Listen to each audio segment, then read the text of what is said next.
Hello my dear students. Class ninth वाले जितने भी स्टूडेंट्स हैं, हमारा आज जो है वो ज्योग्राफी में नया चैप्टर हम लोग स्टार्ट करने जा रहे हैं। तो चैप्टर नंबर 4 जलवायु, इट मीन्स क्लाइमेट। तो क्लाइमेट के बारे में आज हम बात करने जा रहे हैं आपसे, और ये हमारा नया चैप्टर है जिसे हम लोग शुरू कर रहे हैं। ठीक है स्टूडेंट्स, तो आप लोग इसे ध्यान से सुने और समझने की कोशिश भी करें। चलिए, तो इसके बारे में पढ़ते हैं हम लोग इससे पहले वाले चैप्टर्स में बहुत सारी चीज़ों के बारे में पढ़ चुके हैं। तो जो जलवायु होती है उसके लिए आपको बता देते हैं कि किसी क्षेत्र के प्राकृतिक जो पर्यावरण होता है उसको समझने के लिए 3 चीज़ों की ज़रूरत पड़ती है। ठीक है, तो इन 3 चीज़ों में से जो तीसरे नंबर का जो तत्व होता है ना, वो जो है जिसके बारे में हम आज बात करने जा रहे हैं, है ना, तो वो तीसरा तत्व, उसके बारे में आज हम आपके सामने बात करेंगे। ठीक है स्टूडेंट्स, तो थर्ड है ना, atmospheric condition that prevail over our country. तो हमारे देश के वायुमंडलीय जो अवस्था है उसके बारे में भी हम पढ़ेंगे। तो हम देखते हैं कि हम वस्त्र क्यों पहनते हैं, ऊनी वस्त्र, या मई के महीने जो होता है वो बहुत गर्म होता है, असुविधाजनक होता है, या जून और जुलाई में वर्षा क्यों होती है। ऐसे बहुत सारे प्रश्न हैं जो हमारे दिमाग में चलते रहते हैं, लगातार चलते रहते हैं। तो भारत की जो जलवायु है उसका अध्ययन करके हम इन सब चीज़ों के बारे में जान सकते हैं। ओके स्टूडेंट्स, तो चलिए स्टार्ट करते हैं। आपके सबसे पहले जलवायु की डेफिनेशन आपको बता देते हैं। ठीक है, तो क्लाइमेट क्या है? Climate refers to the sum total of weather condition and variation over a large area for a long period of time. ठीक है, तो एक विशाल क्षेत्र में लंबे समय अवधि के दौरान यानी 30 वर्ष से अधिक का समय होना चाहिए, उसमें मौसम की अवस्थाएं और मौसम की जो विविधताएं होती हैं उसका कुल योग जलवायु कहलाता है। Total sum of weather condition and variation over a large area. ठीक है, तो ये तो हो गया क्लाइमेट। ठीक है, अब बात करते हैं हम मौसम के बारे में, यानी वेदर के बारे में। वेदर क्या है? तो मौसम और जो जलवायु होती है ना, दोनों के तत्व कौन कौन से तत्व है ना, तो बोलता है the elements of weather and climate are the same ही है। उसमें जो कंडीशंस आती हैं वो हैं कौन कौन सी, जैसे तापमान, वायुमंडलीय दाब, पवन, आर्द्रता और वर्षण एक ही होते हैं। क्या क्या चीज़ें? एटमॉस्फेरिक प्रेशर, टेम्परेचर, और इसके अलावा वाइंड, ह्यूमिडिटी और प्रेसिपिटेशन। ये 5 चीज़ें ऐसी हैं जो एक जैसी होती हैं मौसम और जलवायु के अंदर।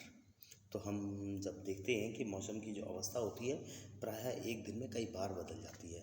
सुबह बादल हैं, थोड़ी देर बाद 1 घंटे बाद बादल साफ़ हो गए, धूप निकल आई, दोपहर तक होते होते फिर बादल हो गए, बारिश हो गई, ठंडा मौसम हो गया थोड़ा।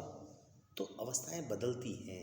तो ये जो अवस्थाएं बदलती हैं ना, इन्हीं अवस्थाओं को हम ना जो है ना कई बार अलग तरीके से कह देते हैं।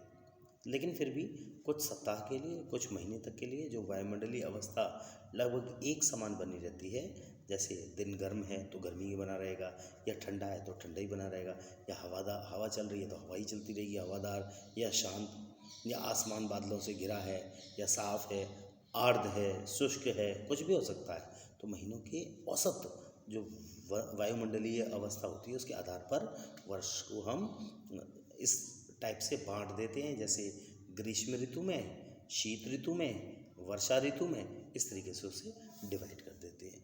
ठीक है ना, तो आपको इंग्लिश में भी एक बार बता देता हूँ। जो वेदर कंडीशंस होती है वो फ्लक्चुएट होती है very often even within a day, but there is some common pattern over a few weeks और मंथ्स। कुछ कॉमन पैटर्न होता है। Days are cool, hot, windy, calm, cloudy, bright, wet, dry. तो कुछ भी हो सकता है। On the basis of generalised monthly atmospheric conditions the year is divided into seasons. अब वो कौन कौन से सीजन अभी मैंने बताया? ग्रीष्म ऋतु, शीत ऋतु, वर्षा ऋतु। इट मीन्स कि विंटर, समर और रेनी सीजन। तो world is divided into a large number of the world is divided into a number of climatic regions. तो विश्व के अनेक जलवायु प्रदेशों में बांटा गया है। ठीक है, तो हम इसी के बारे में आपसे बात कर लेते हैं। सबसे पहले तो जिस तरीके से इसे बांटा गया है उस तरीके से हम देखते हैं कि जो भारत की जलवायु है उसे मानसूनी जलवायु कहा जाता है। ठीक है ना, भारत की जलवायु को कैसी जलवायु कहते हैं हम? मानसूनी जलवायु। The climate of India is described as monsoon type of climate, है ना। In Asia this type of climate is found mainly in the south and the south east. तो एशिया में इस प्रकार की जलवायु दक्षिण में और दक्षिण पूर्व में पाई जाती है ना। एक जैसा होते हुए भी देश की जलवायु अवस्था में थोड़ी भिन्नताएं देखने को मिलती हैं। और an overall unity in general pattern there are perceptible regional variations in climatic condition within the country. Okay, तो देखते हैं हम दो तत्वों के बारे में। दो महत्वपूर्ण तत्व तापमान और वर्षण को देखेंगे, एक स्थान से दूसरे स्थान पर और एक मौसम से दूसरे मौसम में इनमें किस टाइप की चेंजेस आते हैं, किस टाइप के डिफरेंस बनते हैं, है ना। Important elements temperature and precipitation and examine how they vary from place to place and season to season. ठीक है, तो पहले गर्मियों की बात करते हैं। गर्मियों में राजस्थान के मरुस्थल में कुछ स्थानों का तापमान लगभग 50 सेल्सियस से भी अधिक हो जाता है। ठीक है, 50 degree Celsius in summer. The mercury occasionally touches 50 degree Celsius in some part of Rajasthan in deserts. Okay, जबकि जम्मू कश्मीर के पहलगाम में क्या होता है, वहाँ पे तापमान लगभग 20 डिग्री सेल्सियस तक रहता है। तो in Pahalgam Jammu and Kashmir around 20 degree Celsius it में भी, है ना। और विंटर नाइट अगर सर्दियों की रात की बात करें तो टेम्परेचर है द्रास में जो टेम्परेचर है जम्मू एंड कश्मीर के अंदर ये पड़ता है द्रास सेक्टर, तो may be as low as -45 degree Celsius. तो यहाँ पे तापमान -45 डिग्री सेल्सियस भी हो जाता है ना। May have on the other hand Thiruvananthapuram may have a temperature of 22 degree Celsius, और तिरुवनंतपुरम में तापमान यही 22 डिग्री सेल्सियस तक हो सकता है। तो इस तरीके से दोनों जगहों में चीज़ें हमें अंतर देखने को मिलता है, कहीं ना कहीं ये अंतर देखने को मिलता है। ठीक है स्टूडेंट्स, चलिए नेक्स्ट आने सकते हैं। अगर शेष भाग में या वर्षा के रूप में हम देखें तो प्रेसिपिटेशन के रूप में देखें तो there are variations not only in the form and types of precipitation but also in its amount and the seasonal distribution. क्योंकि जो वर्षा होती है वो थोड़ी सी अलग प्रकार की होती है। तो वर्षा के रूप में अगर हम इन सब चीज़ों को देखते हैं तो ये हमें थोड़ी सी अलग तरीके से देखने को मिलती है। ठीक है, और forms of snowfall while precipitation is mostly in the form of snowfall in the upper parts of Himalaya। Himalaya के ऊपरी क्षेत्रों में जो प्रेसिपिटेशन होता है, जो पानी बरसता है, वो पानी के रूप में नहीं बल्कि किसके रूप में होता है, बर्फ़ के रूप में गिरता है। It rains over the rest of the country, जबकि देश के और हिस्से जो होते हैं वहाँ पे ये पानी के रूप में गिरता है। The annual precipitation varies from over 400 centimetre इन मेघालय। अगर मेघालय में देखें तो 400 सेंटीमीटर तक वर्षा हो जाती है ना। यहाँ पर लद्दाख और पश्चिमी राजस्थान में ये वर्षा 10 सेंटीमीटर से भी बहुत कम होती है, 10 सेंटीमीटर तक ही होती है। तो most part of the country receive rainfall from June to September. देखा यही गया है कि देश के अधिकतर भागों में जो वर्षा होती है वो कब होती है, जून से लेकर सितंबर के बीच में। But some part like the Tamil Nadu coast gets a large portion of its rain during October and November. जबकि तमिलनाडु जो है उसके जो तट होते हैं वहाँ पर ये वर्षा जो होती है, अधिकतर जो वर्षा होती है वो कब होती है, अक्टूबर और नवंबर में होती है। तो जनरली अगर देखा जाए तो कोस्टल जो एरियाज़ हैं, समुद्र तटीय जो क्षेत्र हैं, समुद्र के किनारे के क्षेत्र, उन तटीय क्षेत्रों के तापमान में अंतर थोड़ा कम होता है, less contrast in temperature. Seasonal जो कॉन्टेस्ट है are more in the interior of the country. There is decrease in rainfall generally from east to west in the northern plains.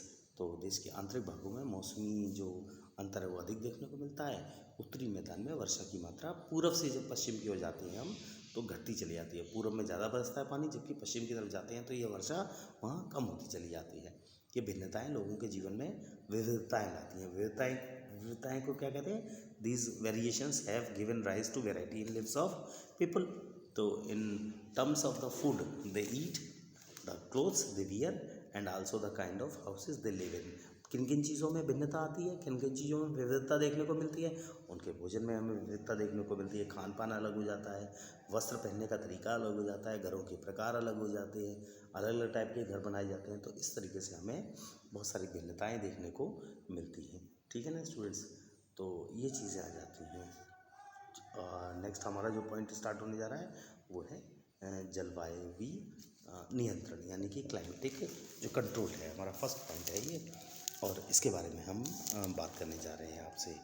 तो देखते हैं इस पॉइंट को आप सभी के सामने। तो there are 6 major controls of the climate of any place. किसी भी क्षेत्र की जलवायु को जो नियंत्रित करने वाले 6 प्रमुख कारक होते हैं। वो 6 कारक कौन कौन से हैं आपके बारे में सामने रखते हैं और फिर बात करते हैं आपसे, एक एक करके उनके बारे में बात करेंगे। ठीक है स्टूडेंट्स? तो 6 कारक में सबसे पहला कारक आता है लैटिट्यूड, जिसको कि हम अक्षांश बोलते हैं। दूसरा आता है एल्टीट्यूड, यानी कि जिसको कि हम तुंगता या फिर ऊंचाई का नाम देते हैं। ओके। फिर आता है प्रेशर, वायुदाब, और फिर आता है विंड सिस्टम, यानी कि जो है पवन तंत्र। फिर डिस्टेंस फ्रॉम द सी, यानी कि समुद्र से दूरी। उसके बाद आता है ओशन करेंट्स यानी कि महासागरीय धाराएं। और फिर लास्ट है रिलीफ फीचर्स, यानी उच्चावच लक्षण। तो इन 6 के बारे में हम आपसे एक एक करके पहले बात करेंगे, फिर उसके बाद फिर आगे और भी चीज़ें हमारी आती जाएंगी, जैसे जैसे आएंगी वैसे वैसे हम उनको कवर करते जाएंगे आपके लिए। तो पृथ्वी की गोलाई के कारण, क्योंकि तो पृथ्वी थोड़ी सी गोल है, due to the curvature of the earth the amount of solar energy received varies according to latitude. तो जो सौर ऊर्जा हमें मिलती है उसकी मात्रा अक्षांशों के अनुसार थोड़ी अलग अलग होती है ना? जहाँ अक्षांश के अनुसार अलग अलग देखने को मिलेगी। जो हमारे ऊपर उत्तरी ध्रुव और दक्षिणी ध्रुव है वहाँ पे सौर ऊर्जा हमें कम प्राप्त होती है, जबकि बिल्कुल मिडिल में संसार का जो बीच का क्षेत्र है वहाँ पर हमें जो है ज़्यादा मात्रा में देखने को मिलती है ऊर्जा। तो इसकी वजह से air temperature generally decreases from the equator towards the poles. तो होता क्या है कि तापमान जो होता है वो विषुवत वृत्त से ध्रुवों की ओर घटता चला जाता है। जब कोई व्यक्ति पृथ्वी की सतह से ऊंचाई की ओर जाता है ना, जब भी कोई व्यक्ति है ना, तो अब आपने देखा है माउंट एवरेस्ट पे लोग जाते हैं, ऊंचाई पे जाते हैं ना, ये ऊंचाई का ही तो क्षेत्र है। As one goes from the surface of the earth to higher altitudes, ऊंचाई वाले क्षेत्रों में जाता है तो क्या होता है, the atmosphere becomes less dense and temperature decreases. तो एटमॉस्फेयर जो होता है ना वो तो क्या हो जाता है, उसकी सघनता कम हो जाती है और तापमान घटता जाता है, सांस लेना कठिन हो जाता है ऊंचाई वाले क्षेत्रों में जाने पर। इसीलिए पहाड़ियाँ जो है ना वो गर्मी के मौसम में भी बहुत ज़्यादा ठंडी होती हैं। इसीलिए गर्मी के मौसम में लोग जो है हिल स्टेशंस पर अपना समय बिताने के लिए जाते हैं। तो hills are therefore cooler during the summers. तो the pressure and wind system of any area depend on the latitude and altitude of the place, thus it influences the temperature and rainfall pattern, है ना। तो अब होता यही है कि किसी भी क्षेत्र का जो वायुदाब है और जो पवन तंत्र है वो उस स्थान का जो अक्षांश और जो ऊंचाई है उस पर निर्भर करती है कि कितनी ऊंचाई पर है। हम अगर ज़्यादा ऊंचाई पर होते तो हमें यहाँ गर्मी कम लगती। इस प्रकार तापमान और वर्षा का जो वितरण है वो इसको प्रभावित कर देता है। ठीक है, तो नेक्स्ट पॉइंट देखते हैं। The sea exerts a moderating influence on climate as the distance from the sea increases, its moderating influence decreases and the people experience extreme weather condition, है ना। समुद्र का जलवायु पर थोड़ा अलग प्रकार का प्रभाव पड़ता है। जैसे जैसे हम समुद्र से हमारी दूरी बढ़ती जाती है वैसे वैसे समुद्र का जो प्रभाव है वो क्या होता जाता है, कम होता जाता है ना। समुद्र का प्रभाव कम होता जाता है और लोग जो है विषम मौसमी अवस्थाओं महसूस करते हैं, अलग प्रकार की अवस्थाएं महसूस होती है। People experienced extreme weather condition. तो this condition is known as continentality कहलाता है। ये कॉन्टिनेंटलिटी कहलाता है ना। ये महाद्वीपीय अवस्था कहलाती है। इस गर्मी में बहुत अधिक गर्मी लगती है जबकि सर्दी में बहुत अधिक सर्दी लगती है, तो इसी को हम कॉन्टिनेंटलिटी कहते हैं। तो ये अवस्था होती है ऐसी। तो महासागरीय धाराएं समुद्र से तट की ओर चलने वाली हवाओं के साथ तटीय क्षेत्रों की जलवायु को प्रभावित करती हैं। तो महासागरीय धाराएं यानी कि ओशियन करेंट्स जो होती हैं along with onshore winds affect the climate of the coastal areas. For example जैसे कि any coastal area with warm और cold currents flowing past it, कोई भी तटीय क्षेत्र जहाँ गर्म या ठंडी जल धाराएं बहती हैं और वायु की दिशा समुद्र से तट की ओर हो, यानी समुद्र से कहाँ चल रही हो, हमारी तरफ चल रही हो, जमीन की तरफ चल रही हो, तो वह तट गर्म या ठंडा हो जाएगा। अगर धाराएं गर्म होंगी तो हमारा तट गर्म हो जाएगा, और धाराएं अगर ठंडी होंगी तो हमारा तट ठंडा हो जाएगा। तो इस तरीके से ये चीज़ें चलती हैं। ओके, तो finally relief to place a major role in determining the climate of a place. Relief भी जो है ना, वो भी है ना कहीं उच्चावच भी अपनी एक बहुत ही महत्वपूर्ण भूमिका निभाता है। तो high mountains act as barriers for cold और हॉट विंड्स, बैरियर का काम करते हैं। तो जब भी हम ऊंचे चट्टान देखते हैं, ऊंचे पर्वत देखते हैं, तो वो क्या करते हैं, अवरोधी का काम करते हैं। ऊंचे पर्वत ठंडी और गर्म वायु को रोकते हैं। यदि इनकी ऊंचाई इतनी हो कि वे वर्षा लाने वाली वायु के रास्ते को रोकने में सक्षम होते हैं, तो ये उस क्षेत्र में वर्षा का कारण भी बन जाते हैं। तो if they are high enough and lie in the path of rain bearing winds, तो वो बारिश हो जाती है। The leeward side of mountains remains relatively dry. एक साइड जो होती है ना, जब एक साइड से बादल आते हैं तो एक तरफ तो पानी बरस जाता है, पर वो बादल जो है ना पर्वत के दूसरी तरफ नहीं जा पाते हैं, बड़ी मुश्किल से ही जा पाते हैं। तो दो प्रकार की ढाल होती हैं, एक होती है पवन विमुख और एक होती है पवनाभिमुख, है ना। तो ये जो होती है ना दोनों प्रकार की ढाल, तो पवन विमुख होती है वो तो सूखा रह जाता है, जबकि दूसरी साइड का जो ढाल जहाँ होता है वहाँ पर काफ़ी पानी बरस जाता है। तो इस तरीके के फीचर्स हमें देखने को मिलते हैं। ठीक है स्टूडेंट्स, तो नेक्स्ट हमारा जो पॉइंट शुरू होता है वो है भारत की जलवायु को प्रभावित करने वाले कौन कौन से कारक थे। मैंने 6 कारक बताए आपको। पहला मैंने बताया था आपको लैटिट्यूड, तो लैटिट्यूड के बारे में जान लेते हैं। तो the tropic of Cancer passes through the middle of the country from the Rann of Kutch in the west to Mizoram in the east. अगर अक्षांश रेखा में देखें, हम कर्कवृत्त को देखें, तो वो हमारे देश के बिल्कुल मध्य भाग से गुजरती है। पश्चिम में ये कहाँ से शुरू होती है, कच्छ का जो रन गुजरात के अंदर पड़ता है वहाँ से शुरू होती है ये रेखा, वहाँ से लेकर पूर्व में मिजोरम जो है वहाँ से होकर गुजर जाती है आगे की तरफ। देश का लगभग आधा भाग इस कर्कवृत्त के दक्षिण में स्थित है, साउथ में स्थित है। ठीक है, तो almost half of the country lying south of the tropic of cancer belongs to the tropical area. All the remaining area north of the tropic lies in the sub tropics, है ना। तो कर्कवृत्त के उत्तर में स्थित जो ये दक्षिण मैंने बताया जैसा आधा भाग कर्कवृत्त के दक्षिण में स्थित है, तो ये उष्णकटिबंधीय क्षेत्र कहलाता है। और कर्कवृत्त के उत्तर में, यानी अगर साउथ नॉर्थ की बात करें, तो उत्तर में स्थित शेष भाग उपोष्ण कटिबंधीय कहलाता है। क्या कहलाता है, उपोष्ण कटिबंधीय कहलाता है, सब ट्रॉपिक्स कहलाता है। देयरफॉर इसीलिए India's climate has characteristics of tropical as well as sub tropical climate. इसीलिए भारत की जो जलवायु है उसमें उष्ण कटिबंधीय जलवायु एवं उपोष्ण कटिबंधीय जलवायु दोनों की विशेषताएं उपस्थित होती हैं, दोनों की विशेषताएं हैं। ठीक है स्टूडेंट्स, तो ये है। नेक्स्ट हमारा टॉपिक स्टार्ट होता है एल्टीट्यूड। ठीक है, ऊंचाई जिसको हम कहते हैं। तो भारत के उत्तर में हिमालय है, हम सबको मालूम है। India has mountains to the north which have an average height of about 6000 metre. वहाँ पे जितने भी औसत ऊंचाई वाले जो पहाड़ है ना, औसत मतलब एवरेज हाइट वाले, तो वो 6000 मीटर वाले हैं ज़्यादातर। तो भारत का तटीय क्षेत्र भी बहुत बड़ा विशाल है, हमारा कोस्टल एरिया भी बहुत बड़ा है, वास्ट है ना। Where the maximum elevation is about 30 metre. वहाँ जो अधिकतम ऊंचाई है वो 30 मीटर तक की है। हिमालय मध्य एशिया से आने वाली ठंडी हवाओं को भारतीय उपमहाद्वीप में प्रवेश करने से रोक देता है, क्योंकि हिमालय ऊंचा है काफ़ी। तो हिमालय क्या करता है, prevent the cold winds from central Asia, यानी सेंट्रल एशिया से जो हवाएं आती है ना ठंडी ठंडी, ठंड के मौसम में हमारे यहाँ हमें ठंडी हवा लगती हैं। हमारे उन ठंडी हवाओं के कारण हमारे जो होंठ होते हैं वो फटना शुरू हो जाते हैं, या स्किन जो होती है, हमारी स्किन जो होती है वो थोड़ी सी अजीब सी हो जाती है ना। तो जो कोल्ड विंड्स हैं उनको आने से रोकता है सेंट्रल एशिया से, फिर भी थोड़ी बहुत तो आ ही जाती हैं from entering the sub continent, ठीक है। तो भारतीय उपमहाद्वीप में प्रवेश करने से उनको रोक देता है।